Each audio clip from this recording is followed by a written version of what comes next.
I was pushed down narrow steps into a basement that smelled of damp wood and 26 people breathing the same exhausted air, and I discovered that the family hiding us feared discovery more than they feared anything we could do to them.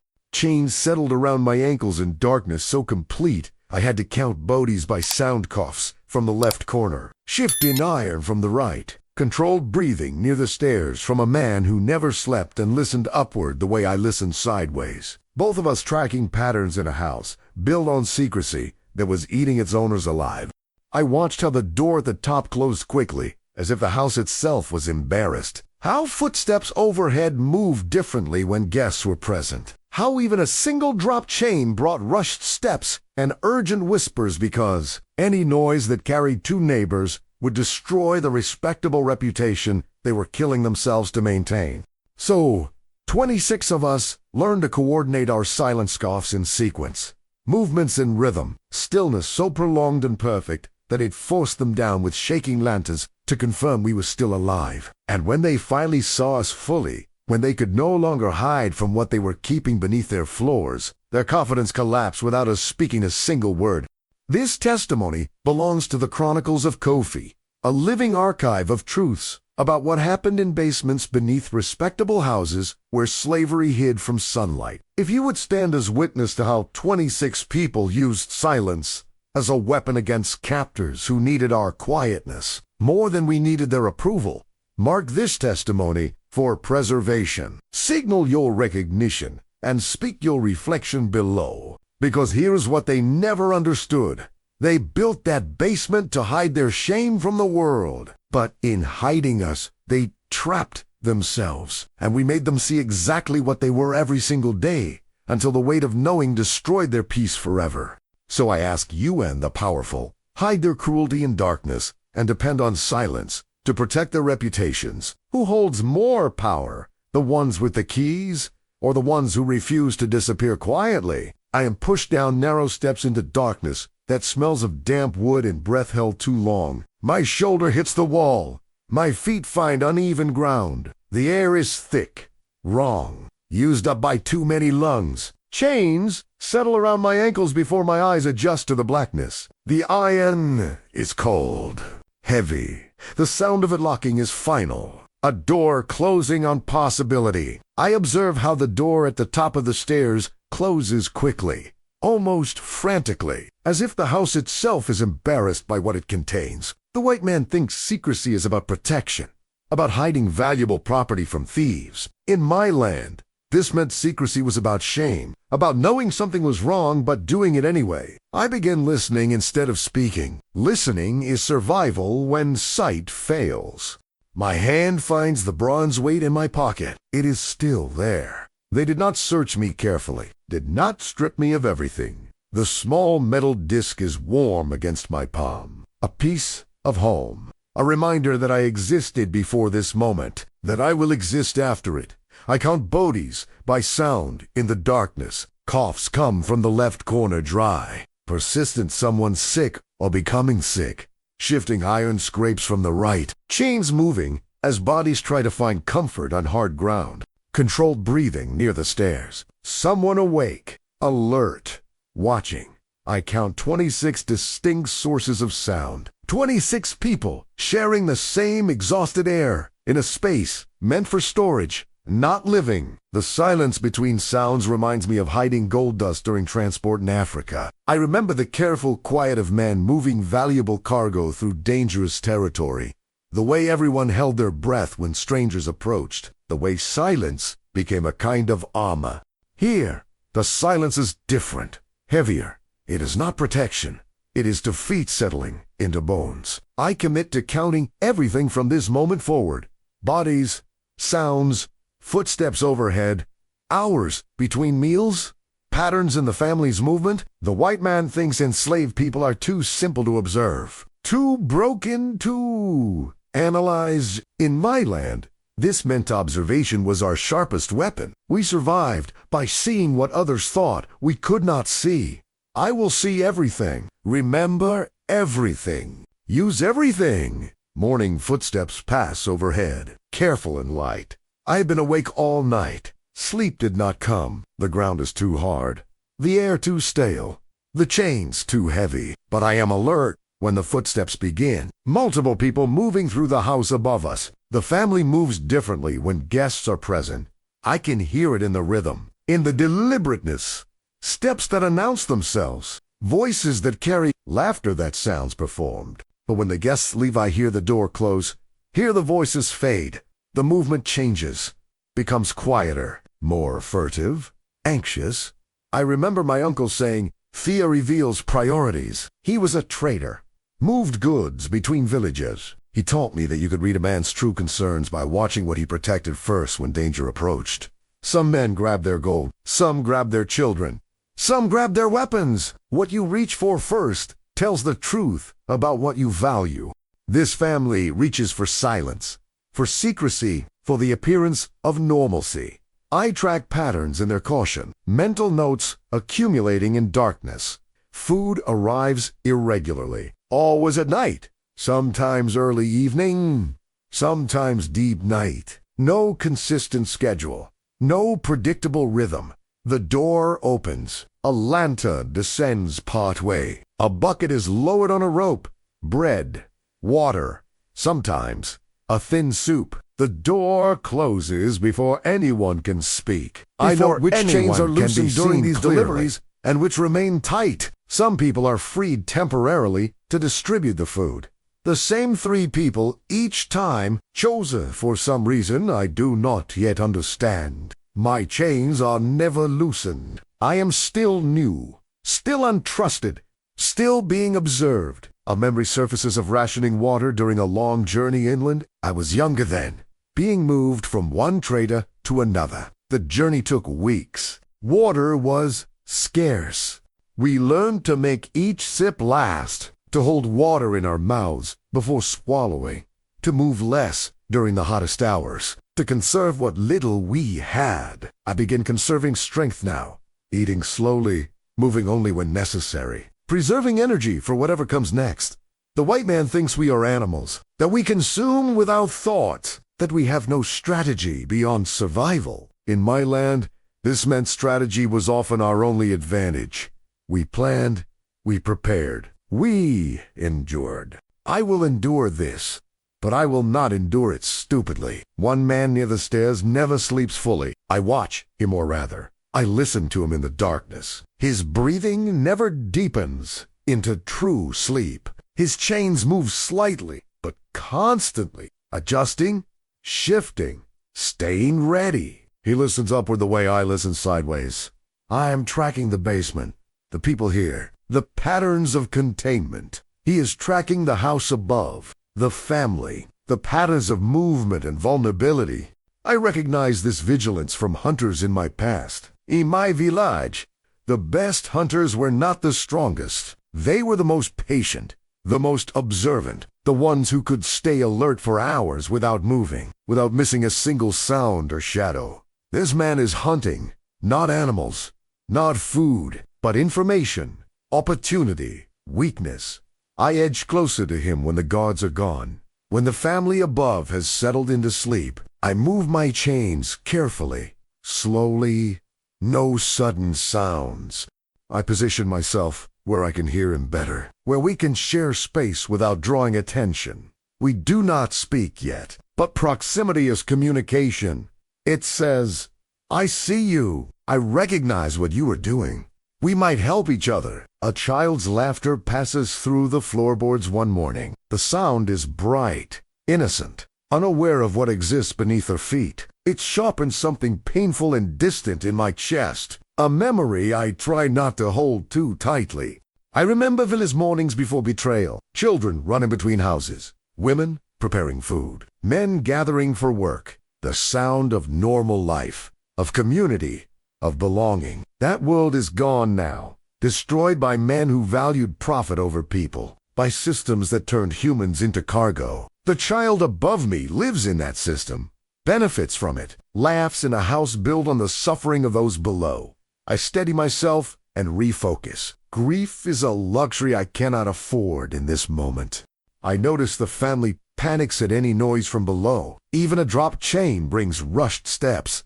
Urgent whispers. Someone descending partway to check. They need silence. Desperately. Completely. Any sound that might be heard by neighbors or visitors. That might reveal what they hide. I understand then that secrecy matters more to them than punishment. They could beat us into submission, could terrorize us into silence. But beating makes noise. Screaming makes noise. Violence draws attention. Secrecy requires quietness from both the captors and the captive. And quietness means they need our cooperation more than they want to admit. I store this knowledge carefully. It is leverage small, but real. That is, when I know this basement is not permanent storage, it is risk. This is not a long-term solution. This is temporary, dangerous, unstable. They are hiding us here until they can move us somewhere else. Sell us. Transport us. Make us someone else's problem. But every day we remain is a day they risk discovery. A day they risk losing their reputation. They're standing in whatever community allows this, but pretends not to see it. The flaw is clear now. They fear discovery more than they fear our resistance. And fear, properly understood, is always leverage. I stop watching the door at the top of the stairs. The door is irrelevant. It will open when it opens, close when it closes. I start watching the house, listening to it, learning its rhythms and routines and vulnerabilities. The white man thinks power flows from locks and chains and walls. In my land, this meant power flows from understanding, from knowing your enemy better than they know themselves. I am beginning to understand this house, this family, this situation, and understanding is the first step toward changing it. A night without air sends bodies gasping in the darkness. The basement is sealed too tightly. Too many people breathing. Not enough circulation. The air grows thick, toxic. Panic spreads faster than the chains can contain it. Someone screams. Others join. The sound builds, escalates. Bodies, thrashing. Iron clang in fear, feet in fear. I remain still, force my breathing to slow. I remember my uncle teaching patience under pressure. He would say, when everyone else is rushing, you slow down. When everyone else is loud, you become quiet. Panic is contagious, but so is calm. I slow my breath in through the nose, out through the mouth, long, controlled, steady. The man near the stairs does the same. I hear it. His breathing becomes a rhythm, a counterpoint to the chaos. Others noticed a few at first, then more. The panic begins to ebb. Bodies settle, breathing slows. The door above opens. A voice shouts down, angry, threatening, but also afraid. I hear the fear beneath the anger. They need us quiet, need us controlled. Need us not to draw attention. But it opened. The door closes again. Matters. The stair watcher whispers counts of footsteps above during the following days. He has been tracking longer than I have. Has the patterns memorized? 3 light steps. That's the daughter, he murmurs. Heavy boots. The master. Quick shuffle. The cook. He knows who walks, who runs, who hesitates. Each person in the house has a signature, a way of moving that reveals identity, even through I recall learning to read movement in markets back home. Traders moved with purpose. Thieves moved with guilt. Gods moved with authority. Each had their pattern. Here, the same principle applies. Movement reveals intention, reveals state of mind, reveals vulnerability. The stair watcher and I exchange information without promises. We do not swear loyalty, do not plan escape together, do not even know each other's names. But we share what we observe, build a common understanding of the house above and the family that hides us below. The white man thinks enslaved people are isolated, divided, incapable of coordination. In my land, this meant we learned to communicate without words, to build trust through action, to form alliances that required no formal declaration. The stair watcher and I are allies now. Temporary, practical, necessary. A servant above drops something one morning, and chaos follows. The crash is loud, glass breaking, maybe, or pottery, something valuable. The family's response is immediate. Voices, anger, blame, accusations. They argue in whispers that carry through the floor, fighting about carelessness, about risk, about what neighbors might hear. I remember how fear fractures authority in moments of pressure. When leaders are confident, they speak with one voice. Present a unified front show new cracks. But when fear enters, unity dissolves. Blame spreads. Each person tries to protect themselves at others' expense. This family is fracturing, slowly but visibly. I begin testing sound intentionally after that day. Not loudly, not obviously, just small experiments, controlled trials. I scrape my chain once across the floor.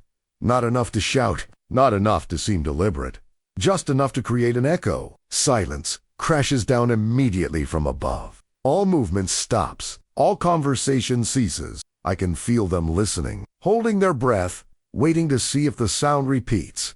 It does not. I remain perfectly still, perfectly silent. My uncle's voice returns to me across time and distance.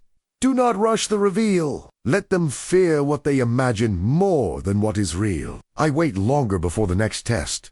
Days let them settle. Let them convince themselves it was nothing. That I'd do it again. Different sound, different timing. Same result. Silence. Fear. Overreaction. I am learning to play this house like an instrument. Each sound produces a response. Each response teaches me more. One chained woman grows ill in the following week. The cough starts small, then deepens, then becomes constant. Wet, painful, the smell changes. Sickness has its own odor. Sweat and waste and failing bodies. The smell forces the family's hand, forces them to open the door earlier than usual. They cannot ignore sickness, cannot let it spread, cannot let someone die down here where the smell would become undeniable. I remember loss that demanded action in Africa. When someone fell ill during transport, the traders had to choose. Treat them, abandon them, or end their suffering quickly. The choice revealed character, revealed what they valued, revealed who they were beneath their authority. I note who comes down from the family and who refuses. The master descends, brings medicine, water. His movements are quick, efficient. He does not look at us directly, does not meet eyes. The mistress stays. Above, I hear her voice, insistent, afraid. She will not come down, will not see us, will not acknowledge what her house contains. The daughter is silent. I do not hear her at all during this crisis. We begin coordinating our movements in the basement after the illness passes. Not formally, not with planning sessions or explicit agreements, but through observation, through adaptation, through shared understanding. Coughs happen in sequence now. One person, then another, creating rhythm, creating pattern. Shifts in position happen together. Everyone moving at once, then everyone still at once. Stillness becomes a statement, a declaration, a refusal to perform normalcy for their comfort. The basement starts responding like a single body. 26 people breathing, moving, existing as one coordinated entity. I remember communal work at the forge in my village. Men working metal together, hammering in rhythm, heating, cooling, shaping. Each person knowing their role. Each action timed to support the whole. We had no foreman giving orders.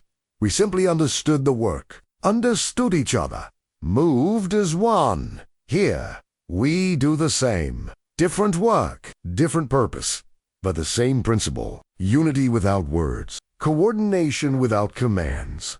We test this unity quietly at first, then more boldly. Collective silence when food arrives, no one reaching for the bucket. No one distributing, just stillness. The person lowering the rope waits, uncertain, then pulls it back up. The door closes. We hear arguing above. We have refused, gently, quietly, but unmistakably. The white man thinks refusal must be loud, must be violent, must be explicit confrontation. In my land, this meant refusal could be silent, Could be stillness. Could be the absence of expected cooperation. We are refusing now, and they feel it, and they do not know how to respond. I hesitate before the next coordinated action.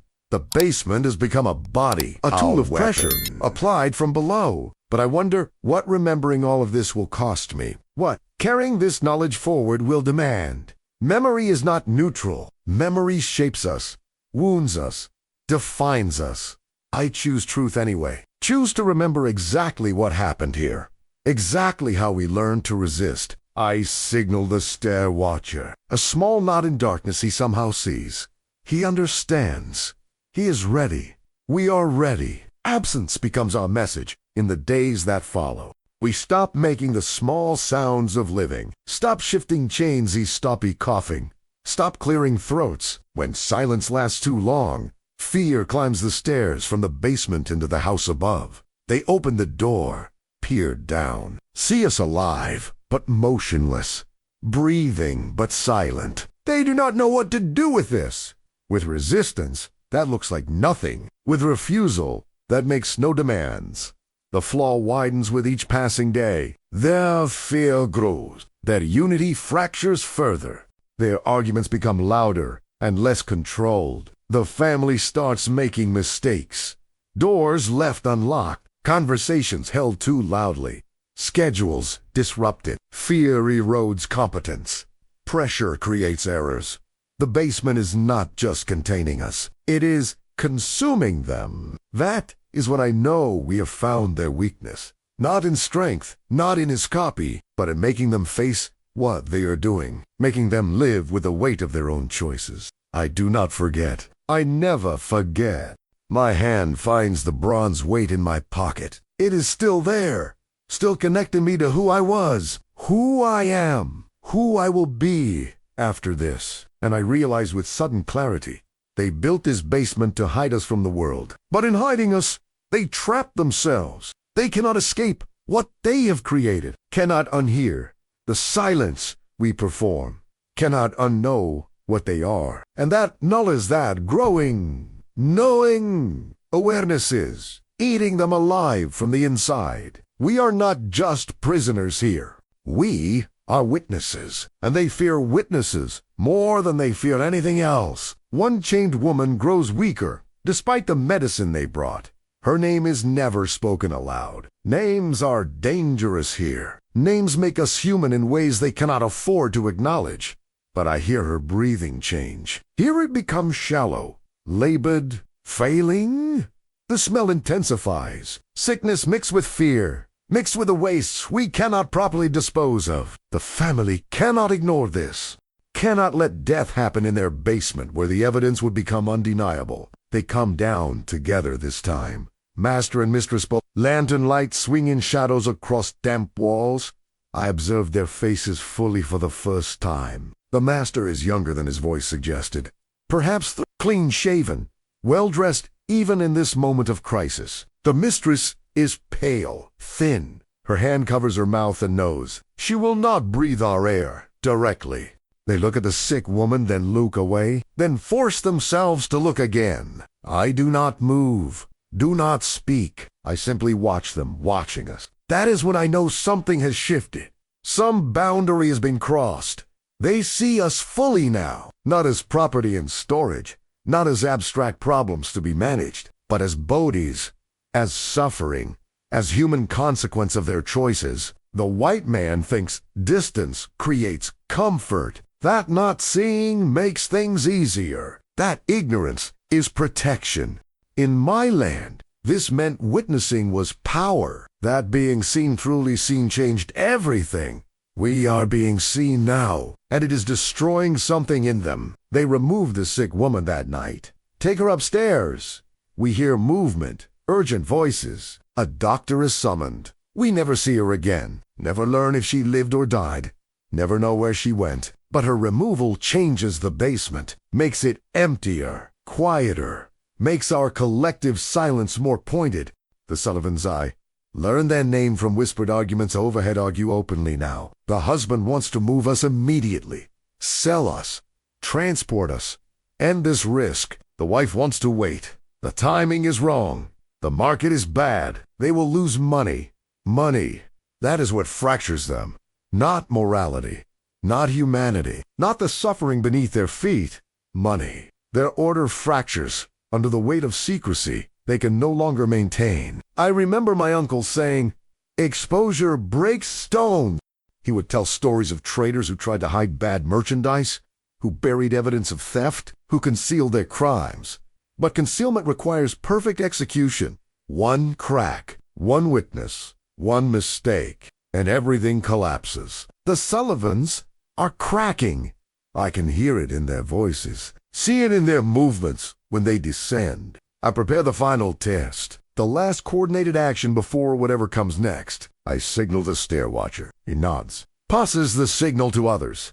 The message spreads through the basement without words. We will perform prolonged stillness, complete silence, total absence of expected life. Not for an hour, not for a night, but for as long as we can sustain it. The white man thinks life announces itself. That breath must be heard. That bodies must move. In my land, this meant hunters could become so still that prey walk past them. That patience could make you invisible. We become invisible now, not through hiding, but through perfect, sustained stillness. A prolonged stillness forces them down on the second day. They cannot bear it, cannot stand the silence, cannot live with the uncertainty of what it means. The door opens. Lantern light shakes as it descends. The master's hand trembles. He reaches the bottom of the stairs, holds the lantern high, looks across the basement. We are all alive, all breathing, all watching him with open eyes. But we do not move, do not speak, do not react to his presence. I observe his face fully in the lamplight. Terror lives there. Not of us, not of violence or rebellion, but of something deeper. Terror of being seen, of being known, of being unable to hide from what he has become. Their confidence collapses without a sound from us. The master backs up the stairs, calls for his wife. They descend together, stand at the bottom, stare at us. We stare back silent, still witnessing. Reputation trembles in their voices when they finally speak to each other. We cannot keep them here, the mistress whispers. Someone will discover, someone will tell. We cannot move them yet, the master replies. The roots are watched. The timing. I don't care about timing, she interrupts. Her voice breaks. I cannot live like this. I cannot. She stops, turns, flees back up the stairs. I remember how traders feared witnesses more than authorities. In my land, when traders dealt in stolen goods or forbidden cargo, they did not fear the chiefs as much as they feared the people who saw, who knew, who could tell. Witnesses destroyed reputations. Witnesses spread truth faster than officials could contain it. We are witnesses now, 25 people who see exactly what the Sullivans are, who know exactly what they have done, and our silence, our persistent, patient, undeniable silence's testimony they cannot escape. I speak only once during their visit, not to plead, not to beg, not to threaten. I simply state fact, clear, direct, undeniable. We remember, I say, we see, we know. 3 sentences, 6 words total, but they land like stones in still water, creating ripples that spread. The master's face drains of color. The mistress makes a sound somewhere between a gasp and a sob. They retreat. Some chains are loosened earlier than others. We hear them arguing through the night. Some are allowed to unevenly in the days that follow. The changes are not systematic, not fair, not designed around need or suffering. They are random, desperate, attempts to appease without committing, to improve without acknowledging guilt. I learned that systems rarely fall cleanly. They fracture, they compromise. They make ye half measures that satisfy no one and solve nothing. The white man thinks change is binary, that slavery exists or it does not, that conditions are acceptable or unacceptable. In my land, this meant change was gradual, messy, incomplete. That liberation came in fragments before it came completely. I adjust my expectations. I do not expect the door to open and freedom to walk in. I expect small victories, incremental improvements, cracks that widen slowly. The stair watchers remove one morning without warning. The door opens. 2 men descend. Not the master. Hired men. Strong. Silent. They unlock the stair watcher's chains. Pull him to his feet. March him up the stairs. We do not say goodbye. We cannot. Any sound would bring punishment, would draw attention to the bond they are trying to sever, but our eyes meet as his face is calm, resigned, knowing. I remember chosen kinship does not guarantee survival. In my land, we formed bonds in crisis, alliances in danger, friendships under pressure. But those bonds did not protect us from the systems that owned us, did not prevent separation, did not ensure reunion. The stair watcher is gone, sold, transported, removed from the equation. I hold the memory of him carefully, honor what we shared, carry forward what he taught me. I do not forget. I never forget. The basement empties gradually over the following weeks. Small groups removed, individuals taken, the numbers declining from 25 to 20 to 15. Freedom arrives in fragments. Not liberation, not justice, just removal, relocation, transfer of ownership from one set of hands to another. Some disappear at night. Some are taken in daylight. Some leave in chains. Some leave without them. I note who is missing each morning. Count the remaining mark the empty spaces where people once breathed and suffered. I carry their absence with me. Added to the weight I already bear. The white man thinks absence is forgetting, that removing bodies removes responsibility. In my land, this meant absence was presence, that those who left lived on in memory, that we carried them whether we wanted to or not. I carry them all. Every person who shared this basement, every voice I heard in darkness, every breath that mingled with mine in stale air. Distance grows between those who remain. Not physical distance, but emotional, psychological. We are being separated deliberately, divided, made individual again. After weeks of unity, the family learns from their mistakes. They no longer leave us together long enough to coordinate, no longer create conditions where collective action can form. I observe fear keeping its promise to adapt and control, but I also observe that the damage is done. The Sullivans are changed, marked, haunted by what they held in their basement. Their confidence is gone. Their easy authority is shattered. They move through their house like ghosts now. Quiet, anxious, looking over their shoulders. The cost of hiding us has been extracted, not in money, not in discovery, but in what they have become, in what they know about themselves. I remain less waiting. Days pass, then weeks. The basement is nearly empty now. Just 3 of us left. Then 2.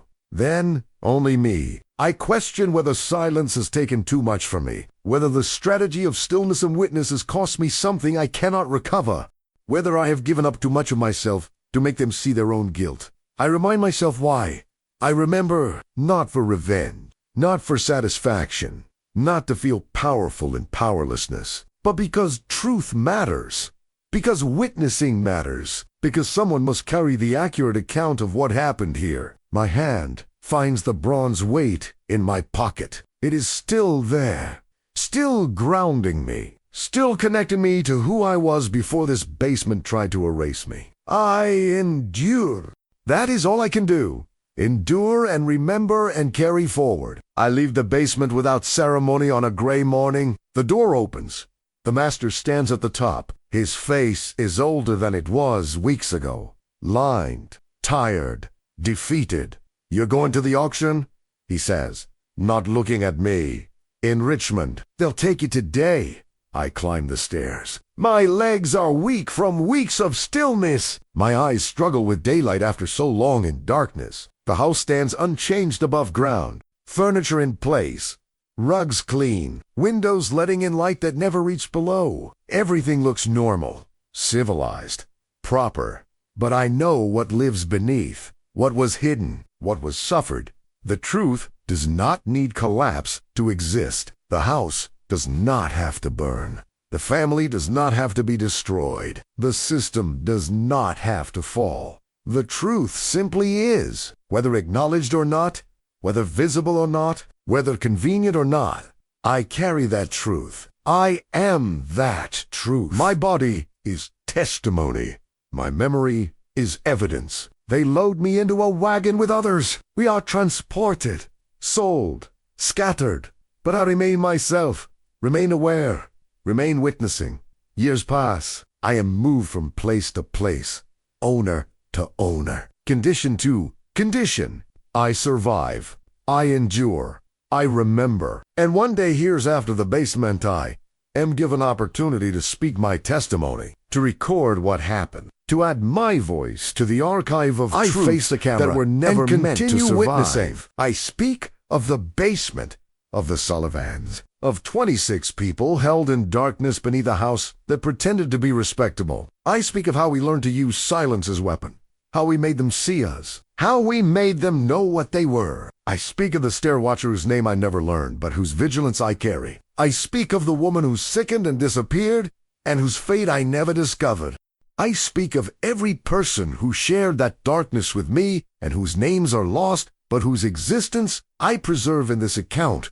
The white man thinks history is written by victors, by those with power, by those who controlled the narrative. In my land, this meant history was carried by survivors, by witnesses, by those who refused to let truth die, even when systems tried to bury it. I am a survivor. I am a witness.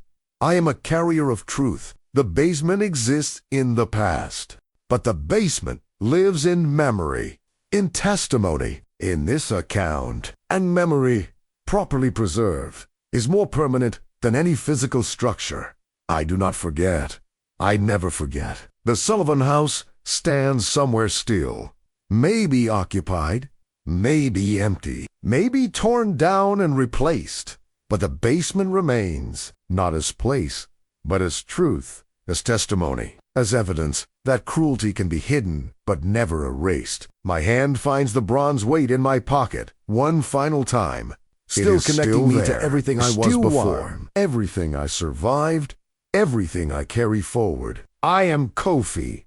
I survived a basement that feared discovery more than it feared humanity. I witnessed, I remembered, I testified, and now you know, not the official version, not the sanitized history, not the comfortable narrative that makes slavery seem distant and abstract, but the truth, the specific, the witnessed. 26 people in a basement beneath a respectable house, hidden, suffering, existing as shameful secret in the foundation of American prosperity. We were not abstract. We were not statistics. We were not the background of someone else's story. We were Paopli. We breathed. We suffered. We resisted in the only ways available to us. And I am here to say, we existed. We mattered. We refused to disappear quietly. The truth does not need collapse to exist. It needs only witnesses willing to carry it, voices willing to speak it, memory willing to preserve it. I am that witness, that voice, that memory. And this testimony endures. The basement feared discovery. The family feared exposure. The system feared acknowledgement. But fear does not erase truth. Fear only reveals how much power truth actually holds. We held that power. 26 people with nothing but silence and witness and refusal to perform normalcy for their comfort. We did not escape. Most of us did not survive. We did not overthrow the system or destroy our captors. But we made them see. Made them know. Made them carry the weight of what they chose to do. And that, knowing that inability to hide from themselves, that was our victory. Small, incomplete, insufficient, but real. I carry it still. Carry all of them still. Carry the memory of darkness and silence and collective resistance that required no violence to leave its mark. The bronze weight sits warm in my pocket. The memories sit warm in my mind. The truth sits warm in my chest. And I walk forward. Not free, not whole, not healed, but witnessing, always carrying, always refusing to let them forget what they did in basements. They thought no one would remember. I remember. I testify. I endure. This is Kofi's account. This is what happened beneath a house that pretended to be innocent. And it is true.